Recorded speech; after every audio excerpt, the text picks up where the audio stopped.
Zokosa ezanga chef coutumier ko mabele oyo nde na oloba na président de la République na justice na biso ya mboka boyoka ngai bofungola mato boyoka général Kasongo biso na olika munini yoza ko mabele te soki mesasane apesa ki mbongo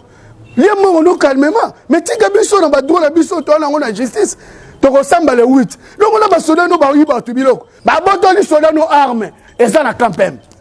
abeti même massacre ba coup de balle likolo abeta mutu musu na nzoto po ba yokange problème ni na sengi justice bolandela biso likambu oyo na lembi toza na sécurité awa situation zo les na cimetière Kasavu eza dégénéré. Pourquoi? To moni pena que non toza na kati ya jungle hein et na rébellion parce que soki mutu zo boya makambo ya justice hein donc azo ça la rébellion donc tous assiégés à la concession, on ne comprend plus rien. Mais Balobi Boé, lorsque le juge est saisi de l'affaire, l'autorité administrative s'assoit. Mais tous comprennent que nous continuons à exécuter l'ordre de l'autorité administrative pendant que le juge a déjà saisi. L'audience se passera le 8 et le 8. L'audience c'est ça le 8. Mais quand tu as Zouzi à Kabola Biso, mais tous comprennent que l'interférence, il y a une rébellion. Aujourd'hui, on a bien que non, le ministère public a fait ses réquisitions, a dit que l'affaire est pendante devant les cours et tribunaux. Mais la loi, il y a pas c'est-à-dire hors la loi. Vous allez connaître partout dans le monde entier à travers www.Congo-Lisanga Télévision. Tu peux si nous sommes beauté. Bisika bozwami mokolo elamu vraiment lelo penza tokolobela kaka matali actualité ya mboka Congo matali politique ya mboka Congo lolenge nyei kotambola kasi lelo penza tozali na sujet moko penza openda eza ko préoccuper peuple congolais ba mama bilanga ya sayo bakolo penda mabele o ya sayo o biso nyoso toyebi na sayo non loin ya mama poto esika ezaki cimetière ya commune Kasavu na tanga kala kasi ekoma bilanga biso tobi bilanga ba mama ba lona bandunda babite kuteku be pinar pondu bandunda penza ebele kasi mikolo lekaki vraiment la police yaki ko disperser bango kasi kimia pezongaki depuis époque où tu as gouverneur André Kimbuta kasi lelo penza eloko ko pesa pasi population koto na penda ba kolela batonga ki pe bisika kitoko babongisa ki pe bilanga na malamu ndenge bokomona na bili ndenge baza ko illustrer kasi ya kokamwe ezaki ete bandaki ko welelango na gouvernement kasi déjà makambo kindaki na la police bakomaki pe déjà na parquet il fallait ba samba mokolo ya lundi le 8 mars kasi na kokamwa bato bavandi na esika wana ndenge bomona bilili la police yoana motatini bango général Kasongo etindi bango penda baya ko bengala bato wana omoni bakangi bato babotoli bato biloko la police on peut être 5-10 policiers te kasi baye ba policier ebele et ko tia penza désordre na kati wana eloko pende ko pesa pasi dossier zaki déjà na parquet il fallait bazila timo kwa le 8 basamba o ko gagner a jeu sika o pa ko akopola kei kasi kamwisi penda bato komona la police ko ya ko bengala bato na ndenge penza elongo banité ezali penza pasi esika wana bandunda wana ba mama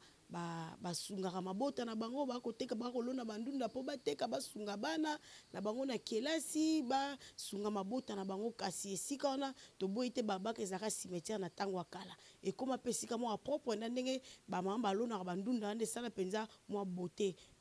atako poubelle wana oyo ezali pembeni kasi esika wana ezaki esika moko ya bien kasi koya ko bengala bato na ndenge ya désordre ezali penza bien te to lakisa bino ba image lolenge ni penza likambango elekaki lolenge ni penza la police yaki ko disperser bato boko ka pe ba interview bakolo mabele ndenge bakolo ba penza na image wana bango bayebi ke mabele wana ezali ya bango bakokende ko samba le 8 mars boni général Kasongo aya ko bengala bato na ndenge penda ya mabe ko kanga bato ko botola bato tala bato penda la police o ya tindaki esika on ezali penza malamu te eloko tokobe l'état des droits esengeli kaka ezala mpona bato mosusu te mpona bariche mpona babola mpona bariche te état des droits esengeli mpenza ezala mpona bato nyonso esengeli efrape na bato nyonso totimi bolanda baimage wana lolenge nini elekaki bolanda kekeza interview ndenge mpenza bato bakoreklame bamama bakolela bokomona ndenge bakoilustre biso bokomona ndenge bamama bakotomboka na site wana ekosunga bango baosunga mabota na bango kotekaka mo bandunda kasi likambo boye wana ezaka komatisa to ya chômage na mboka Congo eza pena malamu mingi te totingi bolanda baimage et puis tozongi bongo na nsima tozoyeba te soki toloba nini mpona likambo etali site ya Sayo ex-cimetière ya Kasavubu dossier eza déjà na tribunal mais ya kokamo eza ke ba comprendre te totala bataillon mobimba ya ba policier bakitaki awa ko terroriser population botala ndenge bakangi jeune oyo mbala moko bazo fuyeye population pe baza kolela biloko na bango eza ko bunga awa eza vraiment malamu mingi te tribunal déjà étranchaki audience oyo ko banda bongo lundi le 8 mars kasi ya kokamwe zake bazo comprendre te bataillon mobimba ya la police eza awa pona ko empêcher batu basala musala boyo kandenge basololi na koyebisa bino boyi bapanzi sango na président de la république nazoyeba te dossier oyo ezali fixé na tribunal mais tozokamwa nga lavani na awa na mabele na ngai général Kasongo atindeli ngai bataillon mobimba awa na mabele oyo mais dossier toza nango na parquet batindeli ye baréquisition pona batika biso tozala l'aise po dossier tokosamba le 8 mais basoda na ye baye awa soki ba ujanga na ba major na che baza 50 so 60 bazo ko maltraiter batu awa na danger malgré batindeli bango le parquet etini réquisition mais ya lobi akolongola ba militaire wana te tozoye bate état de droit ngo soki ye na justice na la police toto sanani état de droit o biso toza ngo lelo mais tozo mona pa Kasongo te mais général oyo président de la république nazo ko senga na pona biso ba chef coutumier général azo maltraiter biso na la police c'est le général Kasongo aza nazo yokanga eronde na oloba aza na bureau azo pesa ba ordre na ba policier o bazalia donc bazo maltraiter batu moi si mon kwaza na zemi awa avant da na site pa na ngaya aza famille na ngai aza sko na hôpital ba soda ne ba ye menace ba violer ba botoli même arme za na campeb ba preuve ezali totini maloba pa na ye alobi akolongola ba soda te état de droit étaliété vraiment un général de la république biso to no katsa to na général ya malonga mais général la rebelle boy vraiment président to na besoin longwa aumeli petro to boyi pona ba désordre outa na désordre connaît désordre na ba ujana oyo baza bato a menace impossible bazo botola to ba téléphone na banzela bato ba roleka te donc to ça na tracasserie boko impossible tozo ko senga soki to kosi bakitisela biso batu bakita awa na terrain ba ko tala soki chef azo kosa ezanga chef coutumier ko mabele oyo nde na oloba na président de la république na justice na biso ya mboka boyoka ngai bofungula mato boyoka général Kasongo biso na olika munini yoza kolo mabele te soki mesasani apesaki yo mbongo ye mbongo no calmement mais tika biso na badroit na biso to nango na justice tokosamba le 8 donc na basoda no bayiba tu biloko babotoli soda no arme eza na campem abeti même masaki ba coup de balle likolo abeta mutu musu na nzoto po ba yokange problème ni na sengi justice bolandela biso likambu oyo na lembi toza na sécurité awa sécurité ezate so ba kosa sécurité lukuta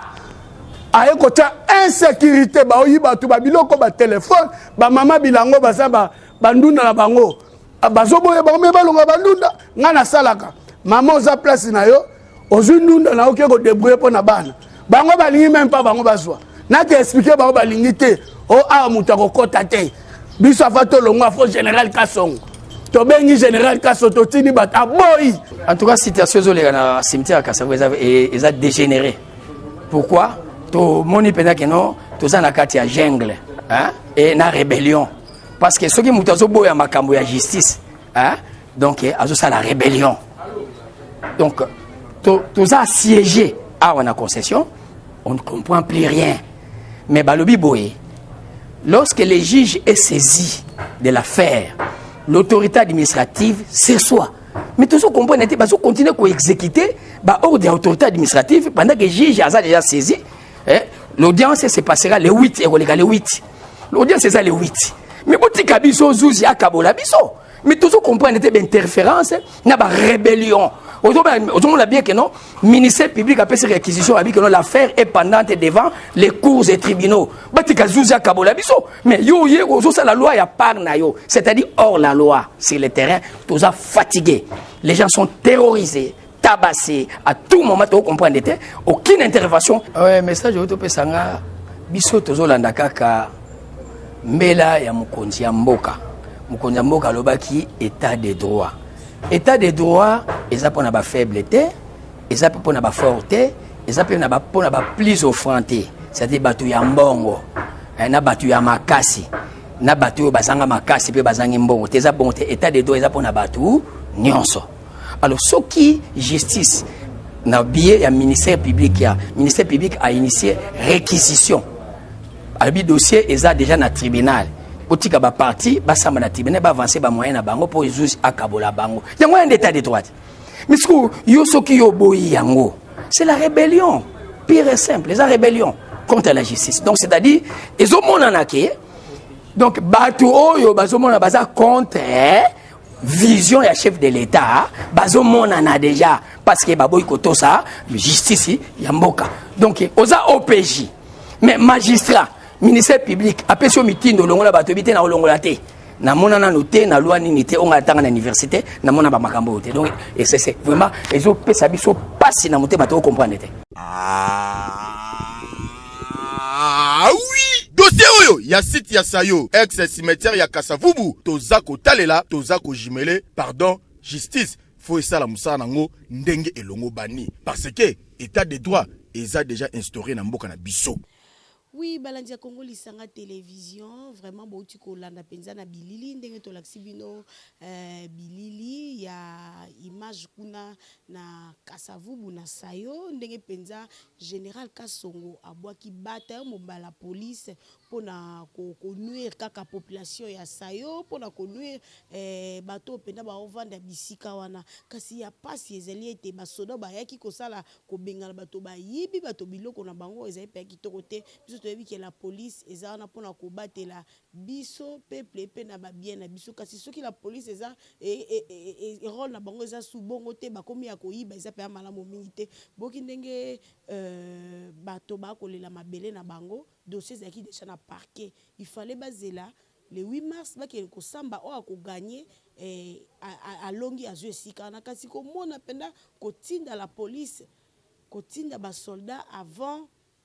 le 8 mars, les gens qui sont côté. Tu as vu qu'il y a déjà dans le Congo, président Félix Antoine Tshisekedi a y a penza na likambo état de droit. État de droit est déjà instauré dans le Congo. Tolingi penza état de droit est frappé bisika nyoso kasi ko mona penda boy ezali penza malamu mingi te to senga penda justice et ça les manali kambo oyo ya dossier ya Sayo e banda lelo te utaka bo ndenge ba ko tonga mo bandako na mo bandako bien mo bilanga na mipandi botande ba brique telengani mo bato ba sa sou misala ndenge ba bana ko sala butu mo chaque jour eza souté parce que la police ese zingi esika wana moyen motatia lokoleza te eza pena malamu te trosenga pena général Kasongo soki alongoli ba policier na zongsi bango bazela ti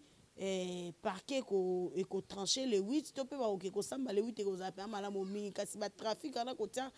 ba policier eza penza malamu te likambo ngo to boya trafic d'influence to lingi ngo te na mboka Congo. Hein, ezaki na époque ya pouvoir utaki ko leka kasi pouvoir en place likambo ezalité. Si tu as la moto à sali ma bête à sa proche à président Félix ba ko kanga abongo boni ceux qui ozala mususoza nani bonani ba ko kanga o te so osai ma be ba ko kanga yo kasi likambo na penda eza bien te ba mama ba kolela